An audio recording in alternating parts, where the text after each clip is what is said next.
Dragon Ball has a Gohan problem, and it's getting harder to ignore with each passing arc. For over 2 decades now, the franchise has been stuck in this endless cycle of building up Gohan as the next big thing, only to unceremoniously shove him back into irrelevance the moment the hype dies down. It's like watching someone try to revive a campfire by throwing water on it.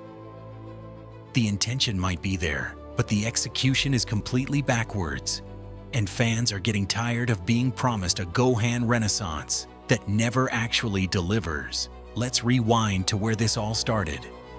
The Cell Saga gave us what many consider to be Gohan's peak moment. After years of being the scared kid, hiding behind his dad, Gohan finally snapped and ascended to Super Saiyan 2, absolutely demolishing Perfect Cell in one of the most iconic moments in anime history. This wasn't just a power-up, this was a narrative payoff that had been building since Gohan was first introduced. Toriyama himself had plans to make Gohan the main protagonist after the Cell games, passing the torch from Goku to the next generation. But here's where things started falling apart. Fan reception to Gohan as the lead during the early Buu saga was lukewarm at best, and Toriyama backpedaled, bringing Goku back into the spotlight and introducing fusion as the solution to Buu, instead of letting Gohan finish what he started. Before we go further, if you're enjoying this deep dive into Dragon Ball's biggest missed opportunities, make sure to hit that subscribe button and turn on notifications so you never miss our anime breakdowns and hot takes. Now, the Buu saga did try to give Gohan another moment with the Mystic or Ultimate Gohan transformation. After training with the old Kai, Gohan unlocked his full potential and became the strongest unfused character in the series at that point. He came back to Earth, completely dominated Super Buu, and for a brief moment, it looked like Gohan would actually be the one to save the day. But then what happened? Buu absorbed Gotenks and Piccolo. Gohan got overwhelmed, and once again, he needed Goku to bail him out. The pattern was already forming. Gohan gets built up. Gohan gets a cool moment. Then Gohan becomes a footnote, while Goku takes center stage. Fast forward to Dragon Ball Super, and this pattern doesn't just continue, it gets worse. The Battle of Gods arc completely sidelines Gohan. The Resurrection F arc tries to give him a redemption moment by showing how weak he's become from not training, which could have been interesting character development, but instead it just felt like punishment for fans who wanted to see Gohan matter again.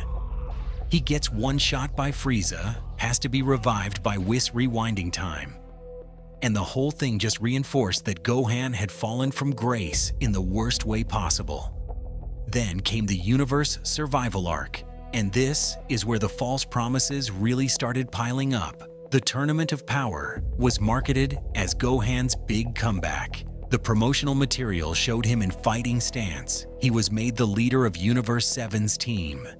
And there were all these hints that he was going to unlock a new form, or at least show everyone why he used to be the strongest. The arc even started promisingly, with Gohan telling Piccolo he wanted to pursue a path different from his father's, evolving in his own unique way. Fans were hyped. This was it. This was finally going to be Gohan's time to shine again. And you know what we got? A handful of decent fights, a team-up elimination with Frieza, and then Gohan getting knocked out before the final battle so that Goku and Frieza could team up against Jiren.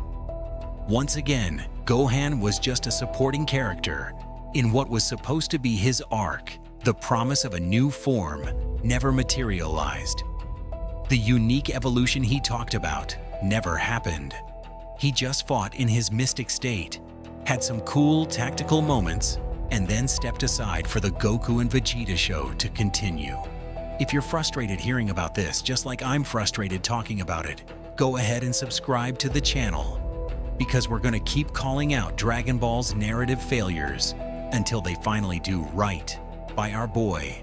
Gohan. The Dragon Ball Super manga tried to course correct a little bit with the Moro arc, giving Gohan some moments to remind people he's still relevant, but it still felt like scraps compared to what Goku and Vegeta were doing. Then came the superhero movie, and oh man, did this feel like deja vu? Finally, a movie focused on Gohan and Piccolo. Finally, Gohan was going to get the spotlight. And credit where it's due, Gohan did get a new form, Beast Gohan, which looked absolutely incredible and was powerful enough to defeat Cell Max. On paper, this should have been the moment where Gohan was truly back. But here's the problem. Even in his own movie, Gohan needed a rage boost, triggered by seeing Piccolo in danger to access his new form. It's the same emotional crutch that's been used for Gohan since the Saiyan saga. He doesn't grow stronger through training and discipline like Goku and Vegeta. He only powers up when someone he loves is threatened.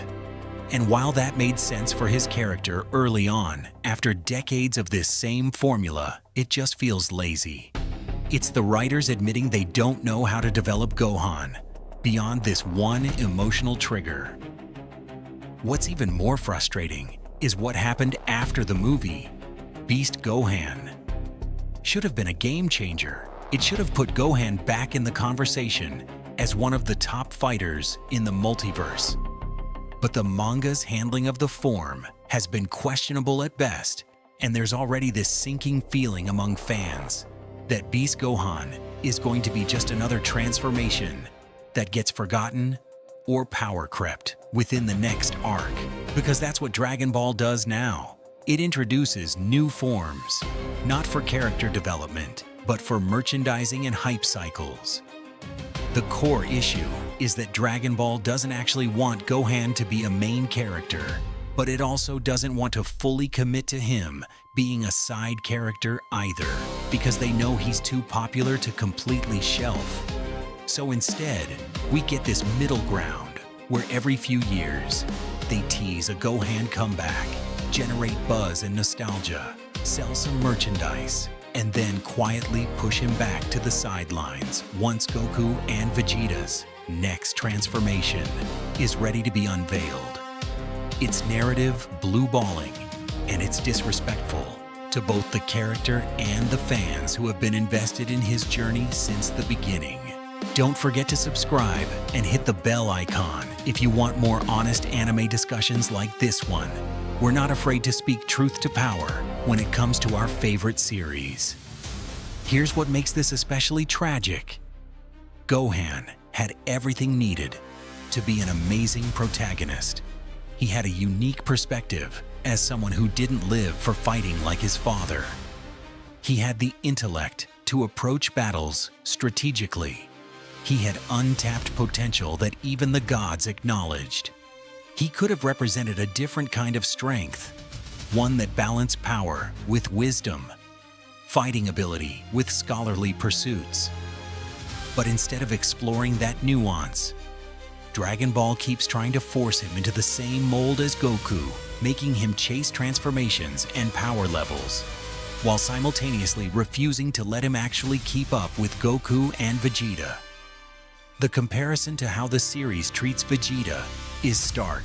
Vegeta has also struggled with relevance at times, but the difference is that Vegeta gets consistent development, new forms, and important moments in almost every arc. He's allowed to evolve as a character, while still remaining a top-tier fighter. Gohan gets one big moment every 5 years, and then vanishes until the nostalgia cycle demands his return. So where does this leave us? Dragon Ball will probably continue this pattern. They'll give Gohan another moment in a future arc or movie.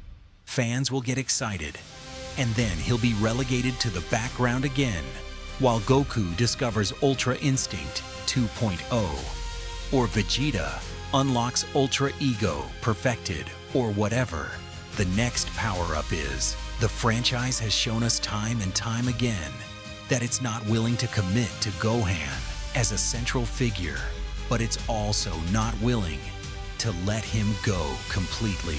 And that's the worst possible position for a character to be in, permanently stuck in limbo, forever almost relevant, but never quite there.